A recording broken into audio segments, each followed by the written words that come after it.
John Long, Wild Rivers Real Estate, here with Dave Russell, owner of Brantwood Lodge, and we are standing kind of outside what is right now being used as bird pens for hunting in the fall, raising different birds, but it's unique and it can be used for different things. Dave, can you tell us about that?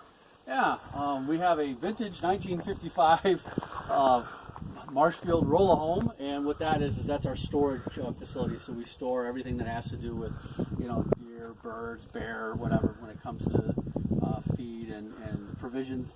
We have power that comes out to here, and then we have water that comes out to here. Okay, so everything that has to do with this area is contained over here. This is a regular commercial greenhouse. It's 30 feet wide by 100 feet long. In order to conform with Class B bird hunting preserve licensings, when you hold these birds, you need to have a wire. So we have a galvanized wire that's actually been dipped in a poly coating that goes down 2 feet. Both structures have that. The other structure's 40 feet wide by 150 feet long.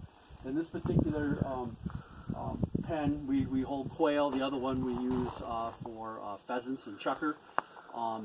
What's nice about these pens is that this one could be converted very easily back to a greenhouse, and then in the summertime you could pull the top off and just leave everything in there. So, but we do have water lines that go into these, power that goes into these, obviously. Over here, this pheasant pen, chukar pen, that could be used for free-range chickens, goats, whatever.